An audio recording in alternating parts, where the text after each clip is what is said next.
She was the billionaire's personal assistant, until one stolen kiss in the elevator ruined him. Before we explore all the details of this incredible story, tell us where you're following us from and the time. Subscribe to the channel so you don't miss a thing, and let's embark on this journey together. She never expected her life to change on a Tuesday. Sierra Lane adjusted her charcoal blazer as the elevator climbed silently toward the 42nd floor of the Roth Enterprises Tower. The morning light filtered through the glass walls of Manhattan's financial district, casting long shadows across the marble lobby she'd left behind. In her hands, she clutched a leather portfolio containing the quarterly reports that would determine the fate of 3 overseas subsidiaries. Just another Tuesday in the life of Damien Roth's personal assistant. But Sierra had learned that in Damien's world, nothing was ever just another anything. The elevator chimed softly as it reached the executive floor. Sierra stepped into the pristine hallway, her heels clicking against the polished marble with practiced precision. The early morning silence felt heavier than usual, broken only by the distant hum of the city, 42 stories below. "Good morning, Ms. Lane." The voice belonged to Jefferson, the building's head of security, who nodded respectfully as she passed. "Morning, Jeff. Any word on whether Mr. Roth is in yet?" Jefferson glanced at his watch. 7:15 a.m. "He arrived an hour ago. Conference room 3, the Tokyo call." Sierra's stomach tightened slightly. Damien never took international calls this early, unless something had gone wrong. Very wrong. She made her way down the corridor past the floor-to-ceiling windows that offered a breathtaking view of Central Park in the distance. The Roth Enterprises logo, a sleek, minimalist R that somehow managed to look both elegant and intimidating, was etched into the glass doors of the main office suite. Sierra paused outside Conference Room 3, listening. Damien's voice carried through the soundproof glass, low and controlled, but she could detect the edge that others missed. After 3 years as his assistant, she'd learned to read the subtle variations in his tone like a meteorologist reading storm patterns. This was definitely a storm. She knocked twice, their agreed signal, and waited. A moment later, the door opened, and she found herself face to face with Damien Roth. At 40, he possessed the kind of presence that could fill a room before he even spoke. Today, he wore a navy Tom Ford suit that fit his tall frame perfectly, his dark hair slightly tousled from running his fingers through it, a habit he'd developed during stressful calls. His steel-grey eyes met hers briefly before scanning the portfolio in her hands. "The Henderson reports?" he asked, stepping aside to let her enter. "Everything you requested, plus the backup files from Singapore." Sierra set the portfolio on the mahogany conference table, careful not to look at the wall of monitors displaying stock prices from markets around the world. The numbers were red, very red. Damien closed the door behind her, and suddenly the room felt smaller. It was just the two of them, surrounded by the soft glow of the city lights and the weight of whatever crisis was unfolding in Tokyo. "How bad is it?" Sierra asked, surprising herself with the question. It wasn't her place to ask, but something in his expression told her this wasn't the time for formal protocols. Damien moved to the window, his hands clasped behind his back. "We're about to lose a $2 billion contract because someone in our Tokyo office decided to get creative with the quarterly projections." Sierra felt her breath catch. $2 billion. She'd handled Damien's schedule, his meetings, his life for 3 years, but numbers like this still had the power to stop her heart. "What do you need me to do?" she asked. He turned from the window, and for a split second, she saw something she'd never seen in Damien Roth's eyes before: uncertainty. It lasted only a moment, replaced quickly by the familiar mask of control, but Sierra had seen it. "Cancel everything for the next 48 hours, he said, moving to the conference table and opening the portfolio. "I need you to book us on the next flight to Tokyo. We leave tonight." "Us?" The word slipped out before Sierra could stop it. Damien looked up from the reports, his grey eyes meeting hers directly. "I'm going to need someone I can trust completely. Someone who knows how this company really works, not just how it's supposed to work." Sierra felt a flutter in her chest that had nothing to do with the crisis in Tokyo. In 3 years, Damien had never once indicated that he saw her as anything more than an efficient assistant.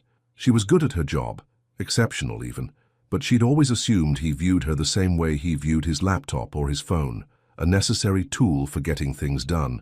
"I'll handle the arrangements," she said, reaching for her phone. "Sierra." His voice stopped her mid-motion.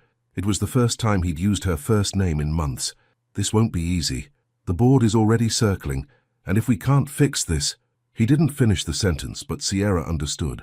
If they couldn't fix this, Damien Roth, the man who'd built an empire from nothing, who'd never lost a major contract, who was featured on the cover of Forbes 3 times, would face his first real defeat. "We'll fix it," Sierra said, and she meant it. Something shifted in Damien's expression, so subtle that anyone else would have missed it. But Sierra caught it, the way his shoulders relaxed slightly, the almost imperceptible nod, the brief moment when his carefully constructed walls seemed to lower just enough to let her see the man behind the CEO. "Book us first class," he said, turning back to the reports. "And Sierra, pack for at least a week. This is going to take time." As Sierra left the conference room, her mind was already working through the logistics, flights, hotels, the dozen other details that would need to be arranged within the next few hours. But underneath the familiar rhythm of planning and organizing, something new was stirring. For the first time in 3 years, Damien Roth had truly seen her, not just as an assistant, but as someone he could depend on when everything was falling apart. Sierra didn't know it yet, but that Tuesday morning in a glass conference room 42 stories above Manhattan would be the moment everything changed. The perfect storm was just beginning. What happens when the most powerful man in the city realizes he can't face his biggest crisis alone? And what price will they both pay for crossing the invisible line between professional and personal?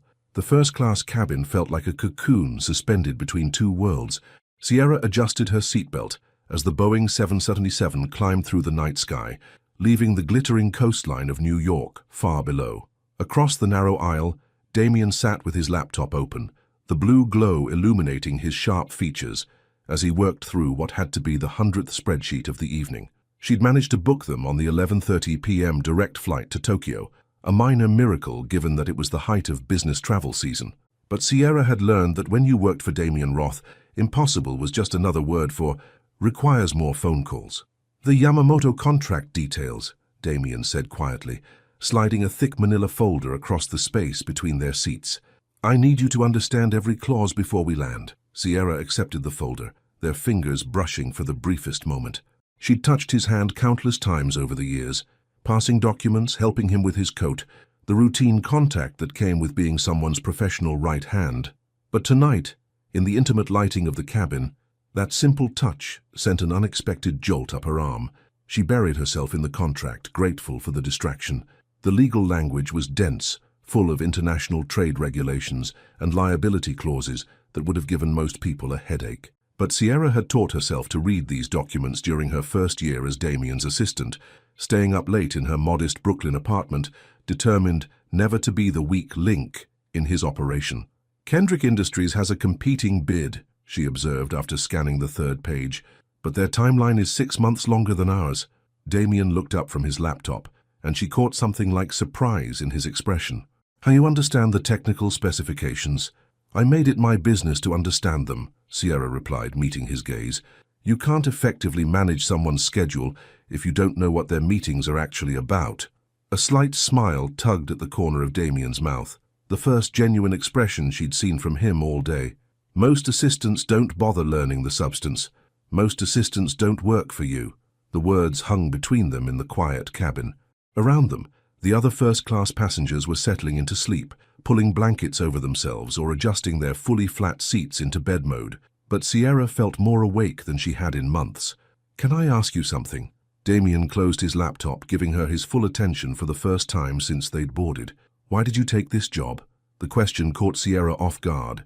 In 3 years, he'd never asked her anything personal, beyond whether she needed time off for holidays or doctor's appointments. "I needed the work," she said simply. "Fresh out of Columbia with a business degree and more student loan debt than I care to think about. Your predecessor, Thaddeus, gave me a chance when nobody else would." "That's not what I meant." Damien's voice was softer now, almost contemplative. "You could have moved on after 6 months, a year, found something with better hours, less pressure. Why did you stay?" Sierra considered the question, watching the clouds drift past the window like cotton scattered across black velvet. The honest answer was complicated, layered with ambition and pride, and something else she'd never quite named. "Because you challenged me," she said finally. "Every day you expected more than I thought I could give, and somehow I kept finding ways to give it." Damien was quiet for a long moment, studying her face in the dim cabin light. "You're not what I expected when Thaddeus recommended you." "What did you expect?" "Someone temporary, Someone who would burn out after a few months of 60-hour weeks and last-minute international trips. He paused. Someone who wouldn't notice when I stayed late at the office because I didn't want to go home to an empty apartment. The admission hung in the air between them, more intimate than anything they'd ever shared. Sierra felt her heart rate quicken, suddenly aware of how alone they were in their private section of the cabin. "Mr. Roth, Damien," he said quietly. "When it's just us, you can call me Damien." The sound of his first name felt strange on her lips, like speaking a language she'd studied but never practiced. "Damien," she repeated, testing the weight of it. He leaned back in his seat, and for the first time since she'd known him, he looked almost vulnerable. The perfectly pressed shirt, the expensive watch, the commanding presence, all of it was still there. But underneath, Sierra glimpsed something raw and human. "I built this company from nothing," he said, his voice barely audible over the drone of the engines. "Worked 18-hour days for 10 years straight. And somewhere along the way I forgot how to have a conversation that wasn't about quarterly earnings or market projections." Sierra felt something shift inside her chest, like a door opening that she'd kept carefully locked for 3 years. "Is that what this is? A conversation?"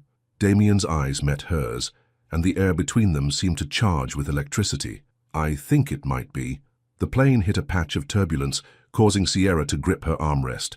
Without thinking, Damien reached across the aisle and covered her hand with his. "It's just rough air," he said softly. "We'll be through it in a moment."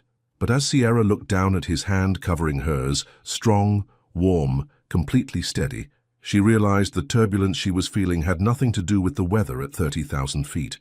It was the moment she stopped seeing Damien Roth as just her boss and started seeing him as a man who might be looking at her the same way she was looking at him.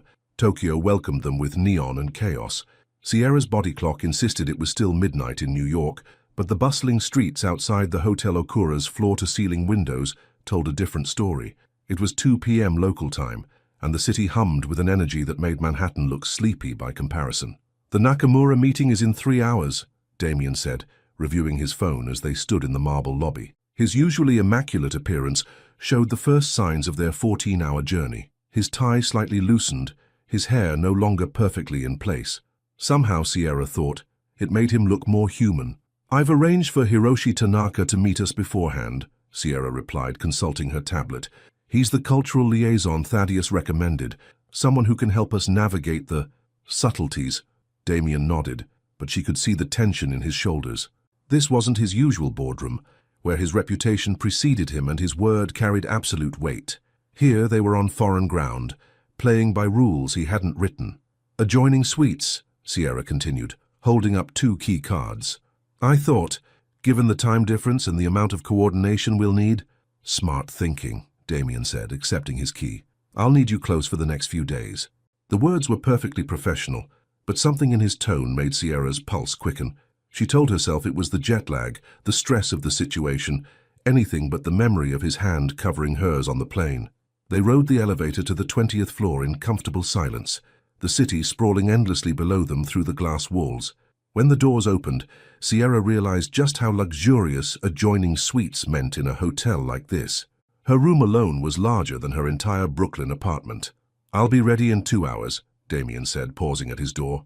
"And Sierra, thank you for coming with me. I know this wasn't part of your job description." Before she could respond, he disappeared into his suite, leaving Sierra standing alone in the elegant hallway, her heart doing something that definitely wasn't in her job description either. She used the time to shower and change into her most professional outfit, a charcoal gray dress suit that she'd bought specifically for high-stakes meetings. As she applied her makeup, Sierra caught herself wondering what Damien would think, then immediately scolded herself for the thought. A soft knock on the connecting door interrupted her internal lecture. "Come in," she called, assuming it was room service with the coffee she'd ordered. Instead, Damien stepped through the doorway and Sierra's breath caught. He'd changed into a fresh suit, this one a deep charcoal that emphasized his tall frame and made his gray eyes look almost silver. But it was the expression on his face that stopped her cold. "We have a problem," he said quietly. "Lysander Beaumont just landed in Tokyo." Sierra felt her stomach drop. Beaumont was the CEO of Meridian Global, Roth Enterprises' biggest competitor. If he was here, it meant, "He's making a play for the Nakamura contract," she said, sinking onto the edge of the bed. "Worse, according to my contact at Haneda Airport, He brought a full negotiation team, and Cordelia Nash. The name hit Sierra like a physical blow. Cordelia Nash was legendary in international business circles, a negotiator so skilled she'd once convinced a Saudi prince to sell oil rights to a company he'd never heard of. If Beaumont had brought Nash, he wasn't just making a play, he was going for the kill. "How much time do we have?" Sierra asked, her mind already racing through contingencies. "Nakamura's office called 10 minutes ago. The meeting's been moved up. They want to see both proposals today, back to back." Damien ran a hand through his hair, disrupting its careful styling. "We're first." Sierra stood up, smoothing her skirt and grabbing her portfolio. "Then we'd better be perfect."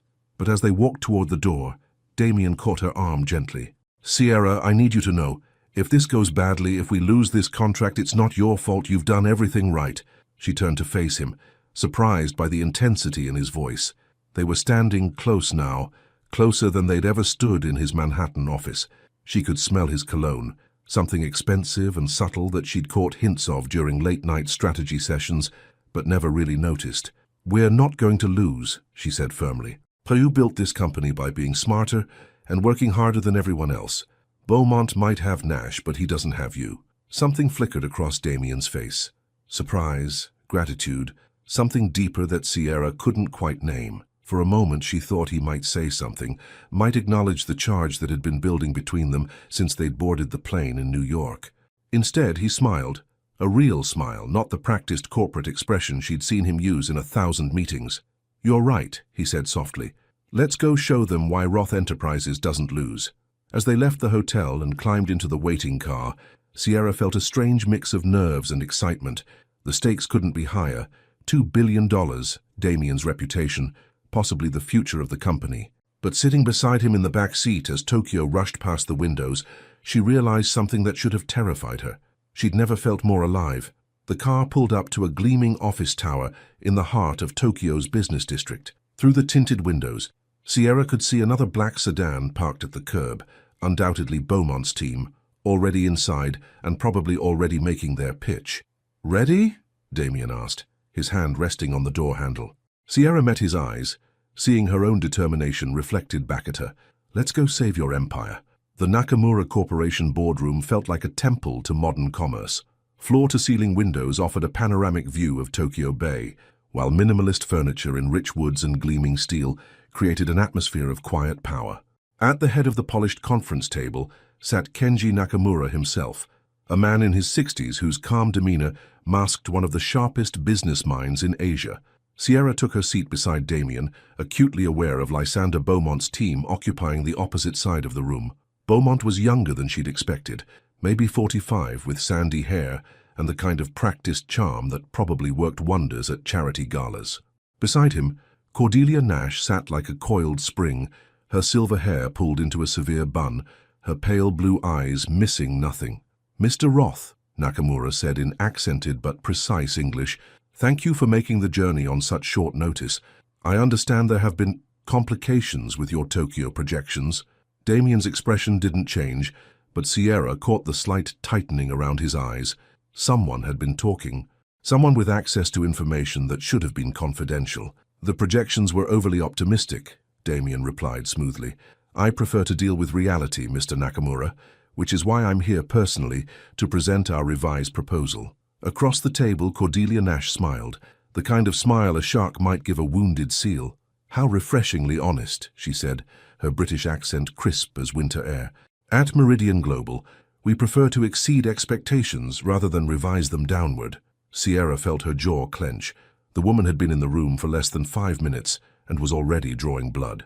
"Perhaps we should begin with the presentations," Nakamura suggested diplomatically.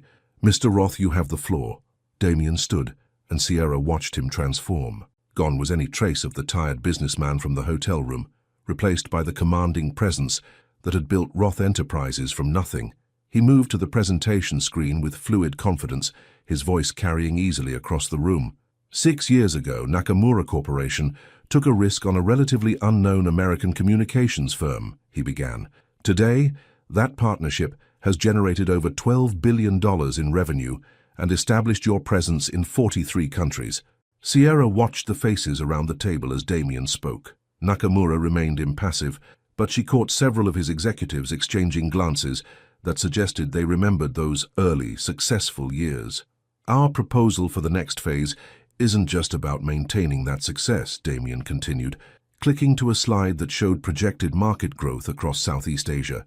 "It's about positioning Nakamura Corporation to dominate markets that don't even exist yet." For the next 20 minutes, Damien laid out a vision that was both ambitious and meticulously researched. Sierra found herself holding her breath as he navigated complex technical specifications and regulatory challenges with the ease of someone who had lived and breathed every detail for months. When he finished, the room was silent for a long moment. "Impressive," Nakamura said finally. "Mr. Beaumont, your presentation." What followed was a masterclass in corporate warfare, disguised as a business proposal. Beaumont was smooth, charming, full of promises about faster timelines and higher returns. But it was Nash who delivered the killing blows, picking apart Roth Enterprises' recent financial performance with surgical precision. "Of course," she said, her voice honey over steel, "we must consider the stability of our partners. Roth Enterprises has experienced some volatility in their Asian markets recently. 3 executives have resigned in the past 6 months. Stock prices have fluctuated by 30%. One has to wonder about internal management." Sierra felt her hands curl into fists beneath the table. Every word was technically accurate and completely devastating. "Those resignations were part of a planned restructuring," Damien replied calmly. "And stock volatility in emerging markets is hardly unique to Roth Enterprises." "Planned restructuring," Nash repeated, as if tasting something unpleasant. "Is that what they're calling it?" The temperature in the room seemed to drop several degrees. Sierra could see Nakamura's executives taking notes, their expressions growing more concerned with each pointed question Nash raised. Then, without thinking, Sierra did something that would have been unthinkable in any other meeting. She stood up. "May I address Ms. Nash's concerns?" she asked, her voice steady despite the fact that every eye in the room was now focused on her. Damien looked surprised, but not displeased. Nakamura gestured for her to continue. "Ms. Nash is correct about the volatility," Sierra said, moving to stand beside Damien. "What she hasn't mentioned is that Roth Enterprises is the only American firm to maintain positive growth in Asian markets over the past 18 months. While our competitors have pulled back during uncertain times, we've invested more deeply in partnerships like this one." She clicked to a new slide, one she'd prepared during the flight but hadn't planned to use. Meridian Global's proposal promises faster timelines, but their timeline for the Mumbai expansion was 6 months behind schedule. Their Berlin project was abandoned entirely after cost overruns exceeded budget by 40%. Nash's smile faltered slightly. Beaumont shifted in his seat. "The question isn't whether Roth Enterprises has faced challenges," Sierra continued, her confidence growing with each word. "The question is whether you want a partner who runs from challenges or one who solves them." When she sat down, Sierra could feel her heart pounding. She'd just committed career suicide, speaking out of turn in a meeting of this magnitude. But when she glanced at Damien, she saw something in his eyes that made her feel like she'd just conquered the world. "Thank you, Ms. Nakamura inquired. "Lane. Sierra Lane." "Ms. Lane raises excellent points," Nakamura said thoughtfully. "Gentlemen, ladies, we'll need time to review both proposals. You'll have our decision by tomorrow evening." As they filed out of the boardroom, Sierra caught Nash watching her with newfound interest. "Nicely done," the older woman said quietly as they passed in the hallway, "though I hope you're prepared for the consequences of making yourself a target." Outside the building, as they waited for their car, Damien turned to Sierra with an expression she couldn't quite read. "That was either brilliant or completely insane," he said. "I vote for brilliant," Sierra replied, surprised by her own boldness. Damien stepped closer, close enough that she could see the flecks of blue in his grey eyes. "How you just saved us in there, you know that, don't you?" Looking up at him in the soft glow of Tokyo's afternoon light, Sierra realized that somewhere between the plane and this moment, everything had changed. She wasn't just his assistant anymore. She was his partner in this fight. And judging by the way he was looking at her, he'd realized it too.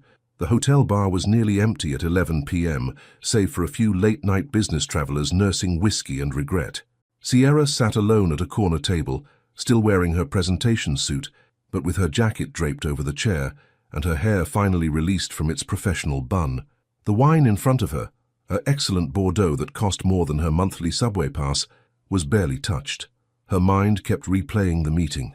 analyzing every word, every gesture, every possible interpretation of Nakamura's carefully neutral expression. "Mind if I join you?" She looked up to find Damien standing beside her table, his tie loosened and his shirt sleeves rolled up to reveal strong forearms. He'd changed from his suit jacket into a simple white button-down that somehow made him look more approachable, more human. "Couldn't sleep either?" Sierra asked, gesturing to the empty chair across from her. "Too much adrenaline," Damien replied, settling into the seat and signaling the bartender. "Macallan 18, neat," he called out, then turned his attention back to Sierra. "You were incredible today." The words hung between them, more intimate than any compliment he'd ever given her in 3 years of working together. Sierra felt heat rise in her cheeks and blamed it on the wine. "I was terrified," she admitted. "When I stood up, I had no idea what I was going to say." "But you said it anyway." Damien's drink arrived, and he took a small sip before continuing. "Do you know what most people see when they look at Cordelia Nash? A legendary negotiator? A predator," Damien said quietly. "Someone who's built her reputation on dismantling opponents piece by piece, and you looked her in the eye and called her bluff." Sierra swirled the wine in her glass, watching the burgundy liquid catch the amber light from the bar's vintage fixtures. "She wasn't wrong about the volatility. Your company has been through a lot this year." "Our company," Damien corrected, and Sierra's heart skipped at the casual possessiveness in his tone. "And yes, it's been difficult, but that's what happens when you're trying to build something that lasts instead of just maximizing quarterly profits." He leaned forward slightly, his grey eyes intense in the low light. "Thaddeus warned me about you, you know." Sierra's stomach dropped. "Warned you?" "He said you were too smart to stay an assistant forever. Said I'd better figure out how to make you a partner, or risk losing you to someone who would." "And what did you tell him?"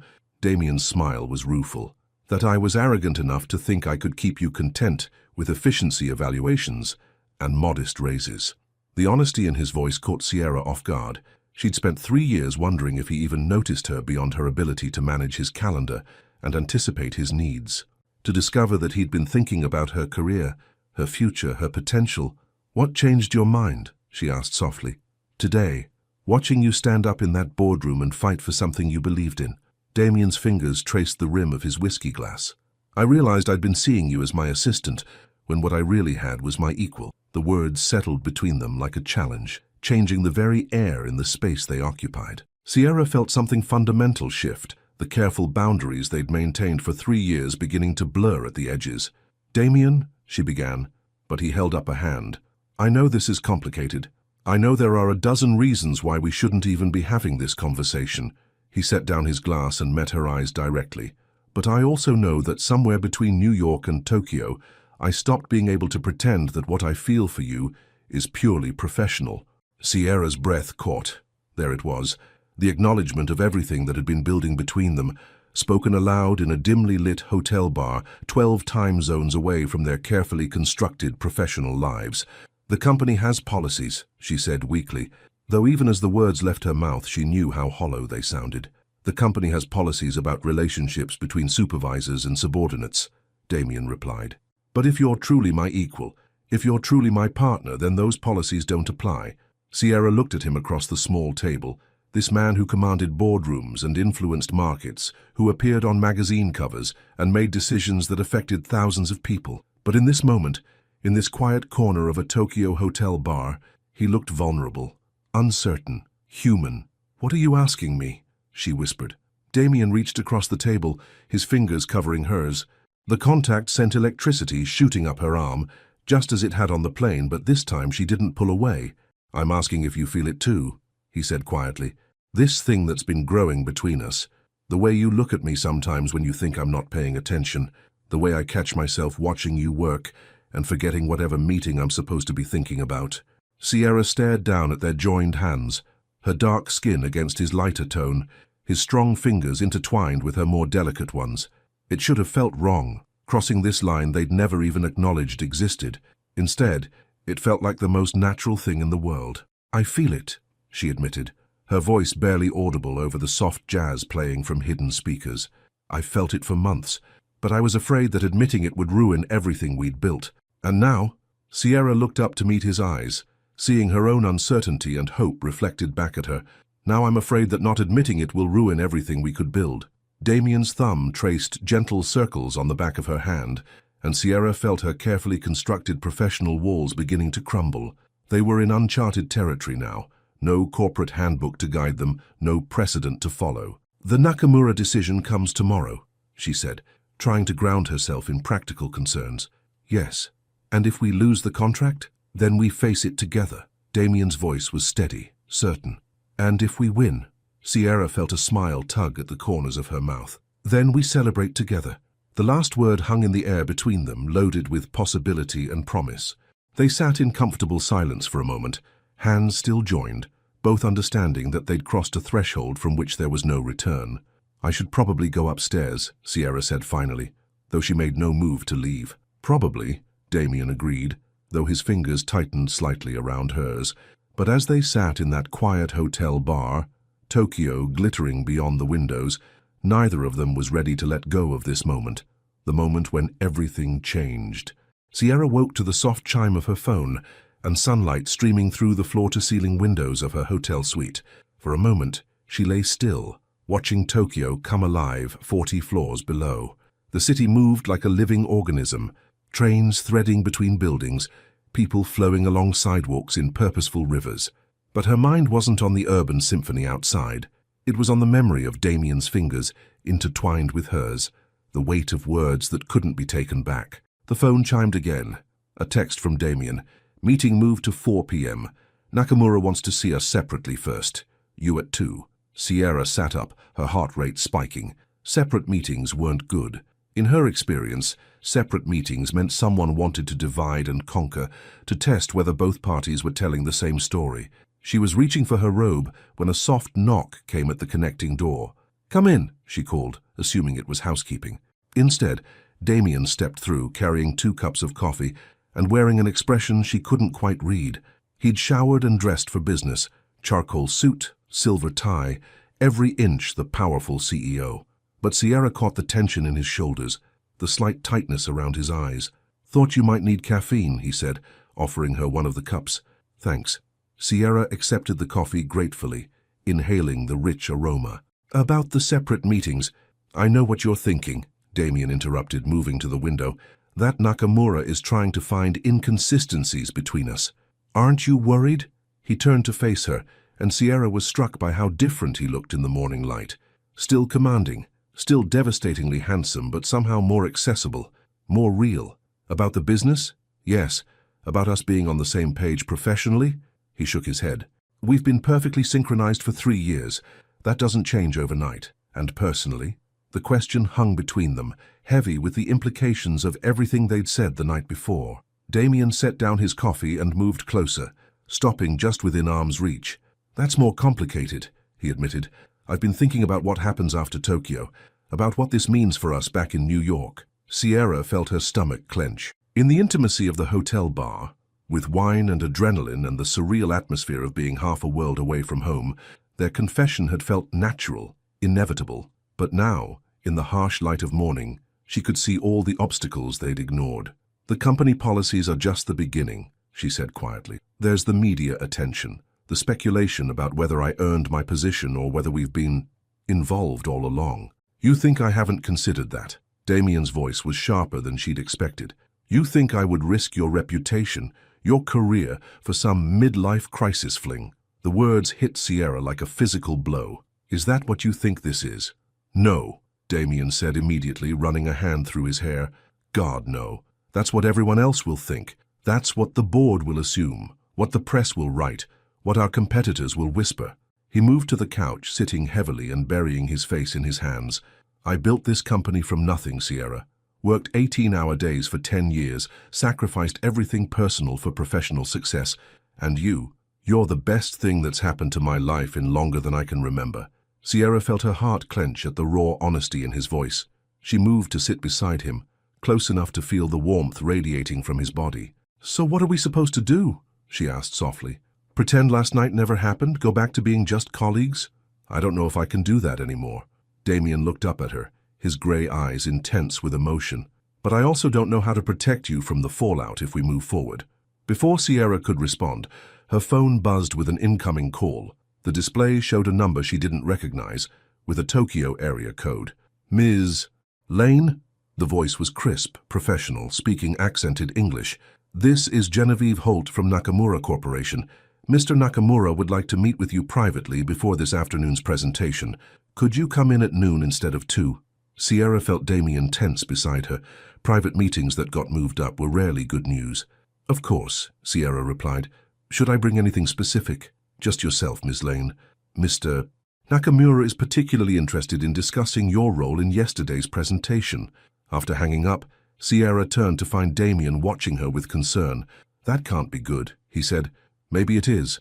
Sierra stood, pacing to the window. "Maybe he wants to offer me a position with Nakamura Corporation. Poach me from Roth Enterprises. Would you take it?" The question was asked quietly, but Sierra heard the weight behind it. She turned to study Damien's face, seeing vulnerability there that he rarely showed. "3 days ago I might have considered it," she said honestly. "It would be a massive career advancement, the chance to work directly with one of the most respected business leaders in Asia." "And now?" Sierra moved back to the couch, sitting close enough that their knees almost touched. "Now I know that some opportunities come with too high a price." Relief flickered across Damien's features, followed by something deeper, a tenderness that made Sierra's breath catch. "I should probably get ready for the meeting," she said, though she made no move to leave. "Sierra." Damien reached out, his fingers grazing her cheek with such gentleness that she felt tears prick her eyes. "Whatever happens today, whatever Nakamura decides, we'll figure this out, together." The promise hung between them like a lifeline. Sierra leaned into his touch, allowing herself this moment of connection before the day demanded they return to their professional masks. "Together," she repeated, the word feeling like both a vow and a leap of faith. As Damien left her suite to prepare for his own meeting, Sierra found herself staring at her reflection in the bathroom mirror. The woman looking back at her was the same one who'd boarded a plane in New York 3 days ago, but everything had changed. She was no longer just Sierra Lane, efficient personal assistant. She was Sierra Lane, business partner. Sierra Lane, the woman who'd captured the heart of one of the most powerful men in America. The question was whether she was strong enough to handle everything that came with those new identities. In 4 hours, she'd have her answer. Kenji Nakamura's private office was a study in understated power. Unlike the stark modernity of the boardroom, this space felt warm, almost intimate. Traditional Japanese artwork hung alongside contemporary pieces, and a small Zen garden occupied one corner, its carefully raked sand patterns creating a sense of calm that Sierra desperately needed. "Please, sit," Nakamura said, gesturing to a pair of leather chairs arranged near the windows. He was smaller than he'd appeared in the boardroom, perhaps 5'6", with silver hair and intelligent dark eyes that seemed to see everything. "Tea?" "Thank you," Sierra replied, settling into the chair and accepting the delicate porcelain cup he offered. The tea was jasmine, its floral scent helping to steady her nerves. Nakamura took his time preparing his own tea, the ritual clearly important to him. Sierra waited, understanding instinctively that rushing this conversation would be a mistake. "Tell me, Ms.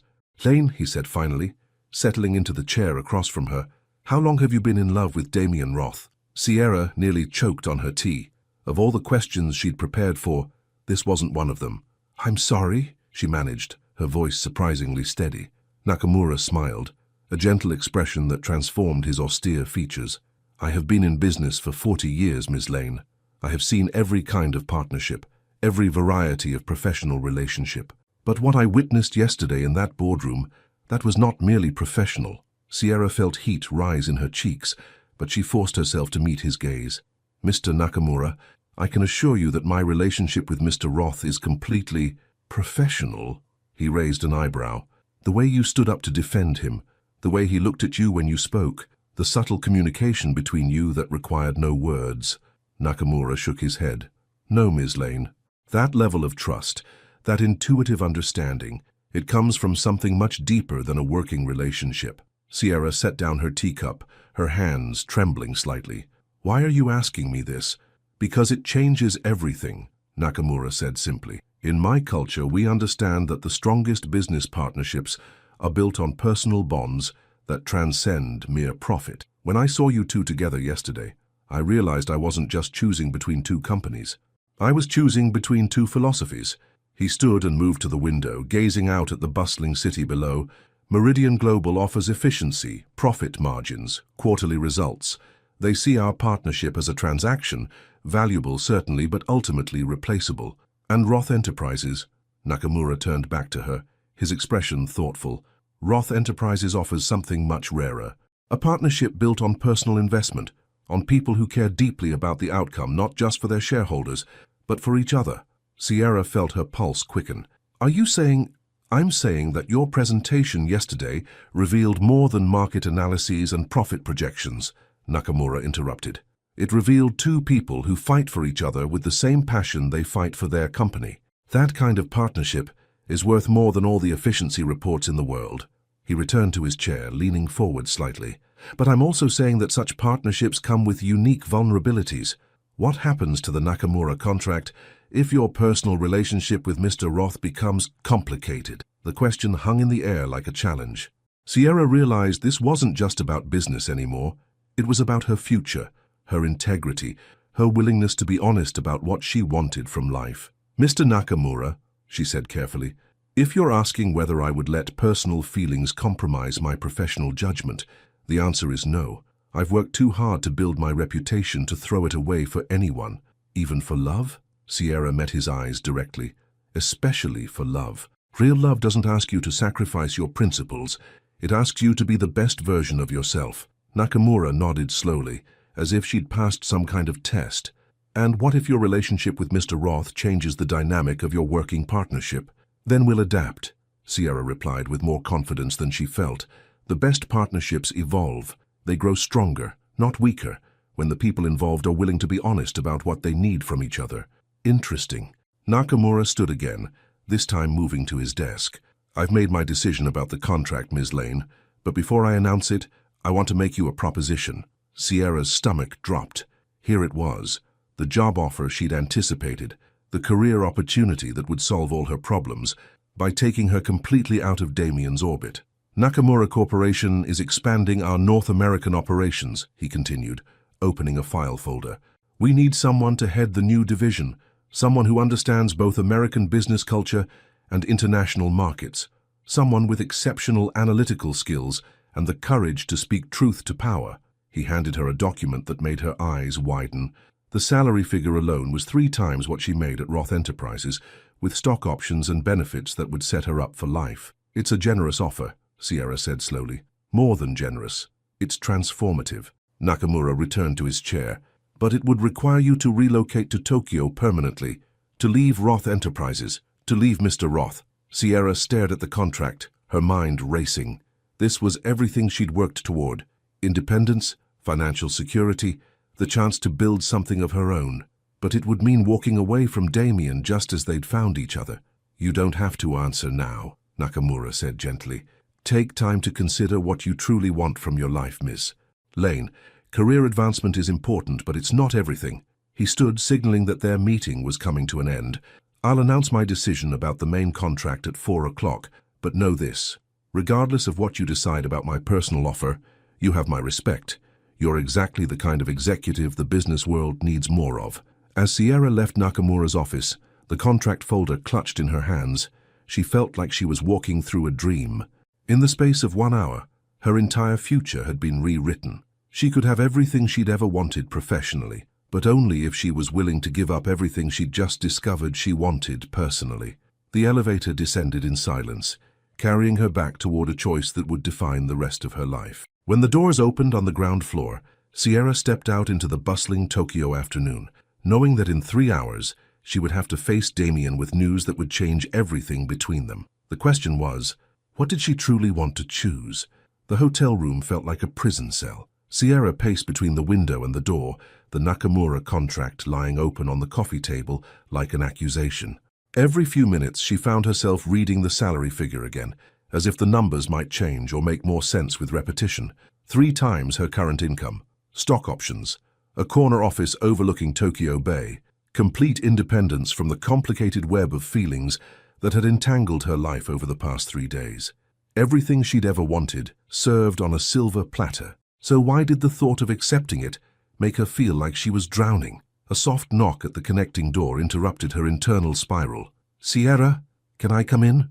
Damien's voice, cautious and concerned. Sierra grabbed the contract and shoved it into the desk drawer before calling out, "It's open." He entered carrying a bottle of water and wearing an expression that told her his own meeting hadn't gone according to plan. His usually perfect hair was disheveled, and his tie hung loose around his neck. "How did it go with Nakamura?" he asked, settling into the armchair across from where she stood. "Complicated," Sierra replied, which was perhaps the understatement of the century. "You?" Damien leaned back, closing his eyes for a moment. "He offered me the contract." Sierra felt her heart stop. That's incredible. "Damien, that's everything we worked for. On one condition." He opened his eyes, meeting her gaze directly. "He wants to restructure the partnership, more oversight, quarterly reviews, and—" He paused, running a hand through his hair. "He wants you to be the primary liaison, not just my assistant, the actual point person for the entire account." Sierra sank onto the edge of the bed, her mind reeling. "What does that mean?" "It means promotion, significant salary increase, your own team. Essentially, you'd be running the Asian division of Roth Enterprises." Damien's voice was carefully neutral, but Sierra caught the undercurrent of something else. Pride, maybe, or fear. Sierra struggled to find words. "That's a life-changing opportunity." "Yes, it is." Damien stood, moving to the window. "Nakamura was very specific about why he wants you in that role. He said you have something most executives lack, which is the courage to speak truth to power, the ability to see what others miss, and—" He turned back to her. "Unshakable integrity." Sierra felt tears prick her eyes, though she couldn't entirely say why. "What did you tell him?" "That the decision was yours to make." Damien moved closer, stopping just within arm's reach. "I won't be the person who makes career choices for you, Sierra. I've seen too many brilliant women held back by men who thought they knew better." The words hit Sierra like a physical blow, highlighting the impossible position she found herself in. If she told Damien about Nakamura's offer, would he see it as betrayal, or would he encourage her to take it, thinking it was what was best for her career?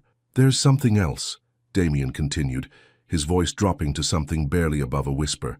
"Nakamura knows." "Knows what?" "About us. About whatever this is between us."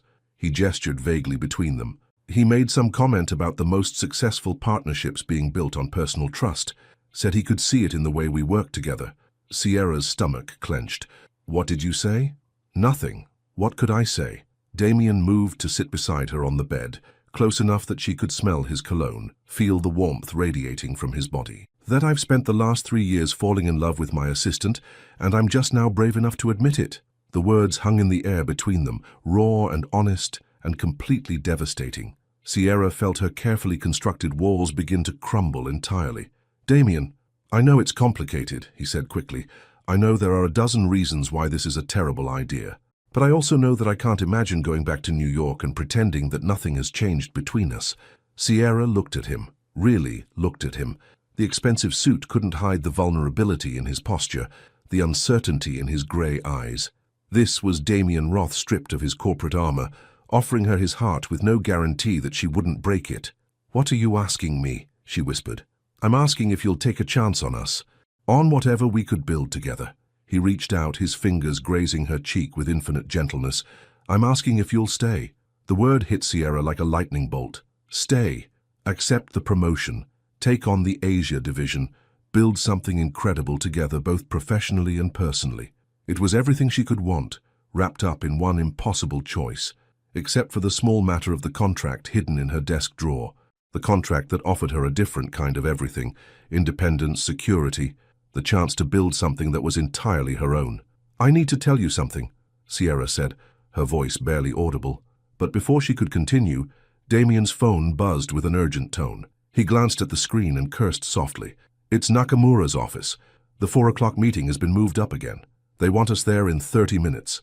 Sierra felt panic rise in her throat. 30 minutes to make the most important decision of her life. 30 minutes to choose between security and love, between independence and partnership, between the life she'd planned and the life she'd never dared to imagine. "We should go," she said, standing quickly. Damien caught her hand, stopping her before she could move away. "Sierra, whatever happens in that meeting, whatever Nakamura announces, I want you to know that these past few days have been the best of my life. Not because of the business, but because of you." He pulled her closer, and Sierra found herself looking up into his eyes, seeing her own conflicted emotions reflected back at her. He began, but Sierra pressed her fingers to his lips, stopping him. Don't, she whispered. Not yet. Not until I can say it back without reservation.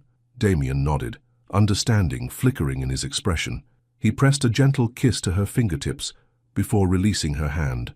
As they gathered their things and prepared to leave for what could be the most important meeting of their lives, Sierra felt the weight of the hidden contract like a stone in her chest. In 30 minutes, she would have to make her choice, and whatever she decided would change everything. The elevator ride to the 43rd floor felt like descending into judgment. Sierra stood beside Damien in the mirrored confines, watching their reflection multiply into infinity.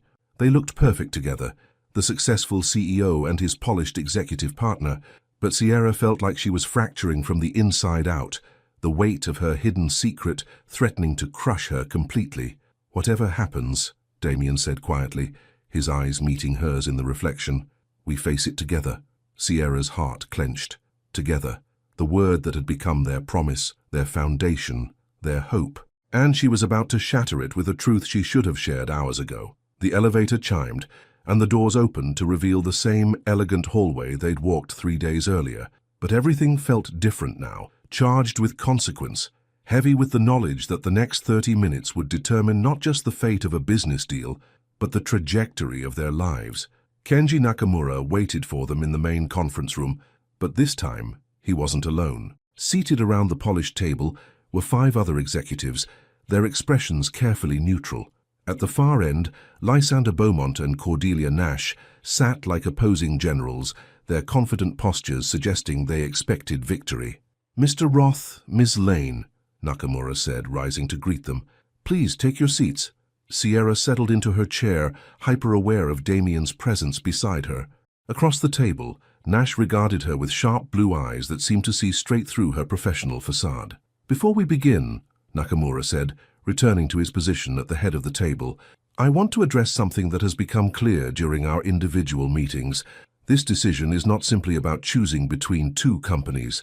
It's about choosing between 2 philosophies of partnership. He gestured toward Beaumont's team.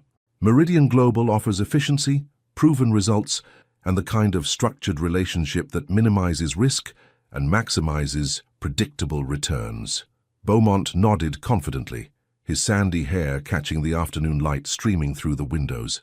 Roth Enterprises, Nakamura continued, turning his attention to Sierra and Damien, offers something more complex.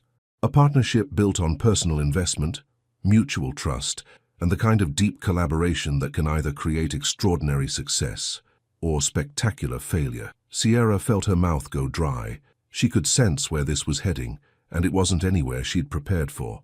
The question, Nakamura said, settling into his chair, is whether such a partnership can survive the complications that inevitably arise when business and personal relationships intersect. A heavy silence fell over the room. Sierra was acutely aware of her heartbeat, of the slight tremor in her hands, of the way Damien had gone perfectly still beside her. Ms. Lane, Nakamura said, his voice gentle but commanding, would you care to share with the room the offer I made to you this morning? The words hit Sierra like a physical blow. Every eye in the room turned to her, but she could only focus on Damien's face as understanding dawned in his grey eyes. The trust, the partnership, the foundation they'd built, she watched it all crumble in the space of a heartbeat. Sierra began, her voice barely a whisper. Mr. Nakamura offered Ms. Lane a position as head of North American operations for Nakamura Corporation, she heard herself say, the words tumbling out in a rush. Effective immediately. Based in Tokyo, triple her current salary plus stock options. The silence that followed was deafening. Sierra couldn't bring herself to look at Damien, couldn't bear to see the betrayal she knew would be written across his features. And your response? Nash asked, her voice sharp with interest. Sierra finally found the courage to meet Damien's eyes. What she saw there wasn't anger or betrayal, it was understanding, and something that looked remarkably like pride. My response, Sierra said, her voice growing stronger, is that Mr. Nakamura is right about partnerships. The best ones aren't built on avoiding complications. They're built on facing them together. She stood, surprising herself with the steadiness of her movement. The offer is incredibly generous, and I'm honored by the confidence it represents. But I've spent 3 years building something at Roth Enterprises. Not just a career, but a partnership that challenges me, inspires me, and makes me better at everything I do. Sierra moved to stand behind her chair, her hands gripping the leather back for support. Great partnerships require trust, complete trust, and I should have told Mr. Roth about your offer the moment I received it. She turned to face Damien directly. I was afraid that if you knew, you'd encourage me to take it because you thought it was best for my career, or that you'd think I was using it as leverage. But keeping it secret was the real betrayal. Damien stood slowly, his expression unreadable. Why didn't you take it? The question hung in the air like a challenge. Sierra felt every person in the room waiting for her answer, but there was only one person whose opinion truly mattered. Because, she said, her voice barely above a whisper, the most successful partnerships aren't built on what you can gain from them. They're built on what you're willing to invest in them. She took a breath, feeling the words shift something fundamental inside her chest. I'm not interested in a job that takes me away from the person who makes me want to be better. I'm interested in building something extraordinary with someone She paused, meeting his eyes directly. Someone I love. The words settled over the room like a benediction. Sierra felt simultaneously terrified and exhilarated, exposed and protected, vulnerable and strong. Damien crossed the space between them in 2 strides, his hands framing her face with infinite gentleness. I love you too, he said quietly, his voice carrying clearly in the silent room. And if you'll have me, I'd like to spend the rest of my life building extraordinary things with you. Before Sierra could respond, he kissed her. It wasn't the desperate, stolen kiss from the elevator in New York that had started this whole journey. This was a promise, a commitment, a declaration that they were choosing each other in front of witnesses, consequences be damned. When they finally broke apart, Sierra became aware of the room around them again. Nakamura was smiling, his executives looked pleased, and even Nash appeared grudgingly impressed. Only Beaumont looked frustrated, clearly recognizing that he'd just lost more than a business deal. Well, Nakamura said, standing and beginning to applaud slowly, I believe that settles the question of which partnership philosophy will serve Nakamura Corporation best. As the applause spread around the room, Sierra felt Damien's arms slip around her waist, anchoring her to this moment, this choice, this life they were about to build together. They had chosen each other, and somehow, that felt like winning everything. 6 months later, the view from the 42nd floor looked exactly the same, but everything else had changed. Sierra stood at the floor-to-ceiling windows of what was now her corner office, watching the early morning light paint Manhattan's skyline in shades of gold and amber. Her reflection stared back at her, the same woman who had boarded a plane to Tokyo, but wearing a confidence that ran deeper than professional success. The Henderson reports are ready for your review, came a familiar voice from the doorway. Sierra turned to see Damien leaning against the frame, 2 cups of coffee in his hands, and a smile that still made her heart skip beats. He wore a charcoal suit that emphasized his tall frame, but there was something different about the way he carried himself now, lighter, more at ease. Mr. Roth, Sierra said, accepting the coffee with exaggerated formality. I believe we have a meeting scheduled for 9 o'clock. Ms. Lane, he replied, his grey eyes dancing with amusement. I believe we have a dinner reservation scheduled for 7:30. The easy banter felt natural now, the perfect balance they'd found between their professional partnership and personal relationship. It hadn't been simple. There had been board meetings, policy revisions, and more than a few raised eyebrows when news of their relationship had spread through corporate circles. But Nakamura had been right about partnerships built on personal trust. The stronger their bond became, the more effective they were as business partners. How's the Yamamoto expansion looking? Damien asked, settling into the chair across from her desk. Ahead of schedule and under budget, Sierra replied, pulling up the quarterly reports on her tablet. Hiroshi thinks we'll be ready to launch the Singapore phase 6 weeks early. Damien nodded, but Sierra caught the slight distraction in his expression. After 6 months of reading his moods, she'd learned to recognize when something was occupying his thoughts. What is it? She asked, setting down her coffee. The Times wants to do a feature story, he said carefully, about the company's expansion into Asia, about our unconventional partnership structure. Sierra felt her stomach tighten slightly. Media attention had been one of their biggest concerns when they decided to make their relationship public. What kind of feature? The good kind, actually. Damien's smile was genuine now. They want to focus on how personal trust translates into business success, Apparently, our Tokyo announcement has become something of a case study in business schools. A case study in what? Authentic leadership. The article's working title is When Love Becomes Leadership, How Roth Enterprises Redefined Corporate Partnership. Sierra laughed, surprising herself with the sound. That's either the most romantic or the most mortifying headline I've ever heard. I vote for romantic, Damien said, standing and moving around her desk to lean against the edge. But I wanted to make sure you were comfortable with the attention. I know privacy has been important to you. Sierra looked up at him, this man who had learned to consider her feelings before making decisions that affected them both. The gesture was small, but it represented everything they'd built together. Respect, equality, genuine partnership. I think, she said slowly, that I'm tired of hiding what we've accomplished, both professionally and personally. Damien's smile lit up his entire face. So that's a yes to the interview. That's a yes to the interview.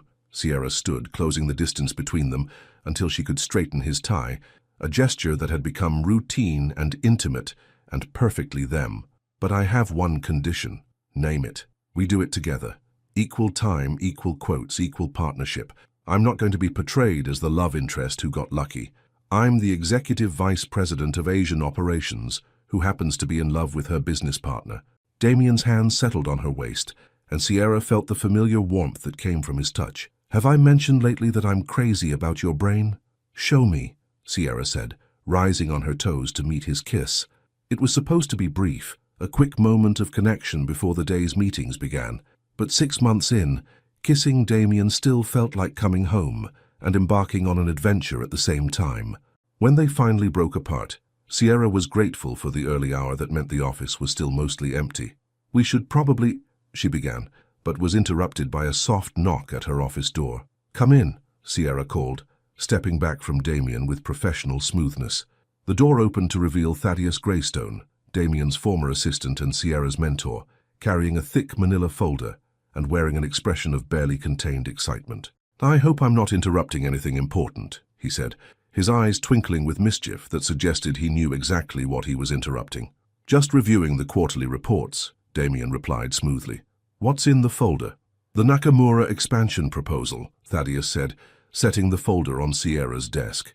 Kenji wants to discuss opening operations in Australia and New Zealand. He specifically requested that the negotiations be handled by the partnership that proves business is personal. Sierra and Damien exchanged a look that contained entire conversations, excitement, challenge, the thrill of building something bigger than either of them could have imagined alone. When does he want to start? Sierra asked. Next month. Sydney first, then Auckland. Thaddeus paused, his expression growing more serious. There's something else. Nakamura wants to make you both equal partners in the venture. Full profit sharing, joint decision-making authority. He's essentially offering you the chance to build your own division within his empire. Sierra felt her breath catch. Equal partners. Not assistant and boss, not senior executive and subordinate, but true equals building something extraordinary together. What do you think? Damien asked quietly. His voice meant only for her. Sierra looked at him. This man who had challenged her, supported her, loved her, and never once asked her to be anything less than exactly who she was. 6 months ago, she'd been terrified of crossing the line between professional and personal. Now she understood that the best partnerships didn't have lines, they had foundations. I think, she said, her voice steady and sure, that some storms are worth weathering together. Damien's smile was brilliant, transformative, full of the future they were about to build. Then let's weather them all. As Thaddeus left them to review the proposal, Sierra returned to the window, watching the city wake up below them.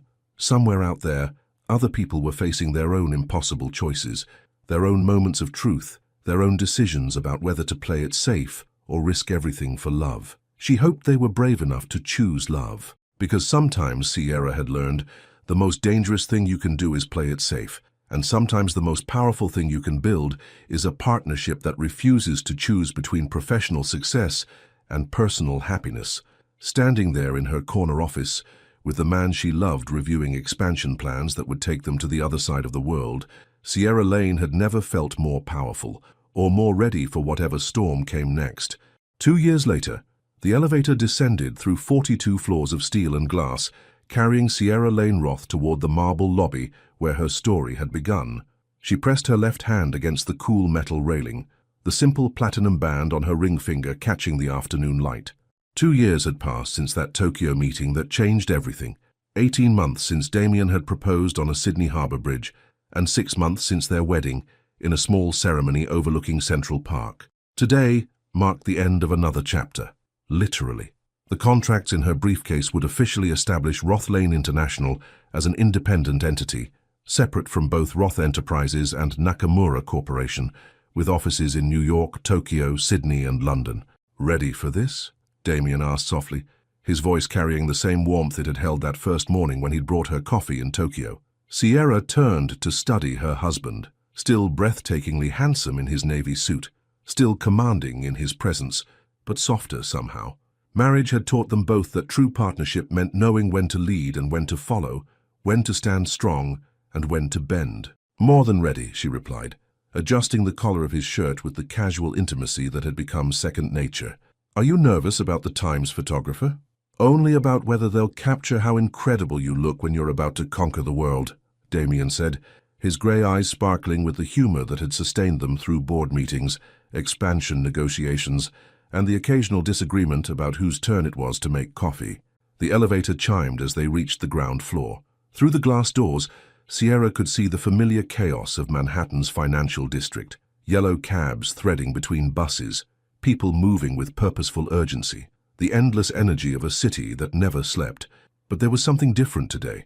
A small crowd had gathered outside the Roth Enterprises building, and Sierra realized with surprise that they were holding signs. Not protests, congratulations. Messages of support from employees, business partners, even a few competitors who'd come to respect what they'd built together. "Did you know about this?" Sierra asked as they approached the doors. Damien's smile was answer enough. "Thaddeus may have mentioned that people wanted to show their appreciation for what we've accomplished." As they stepped outside, Sierra was overwhelmed by the warmth of the reception.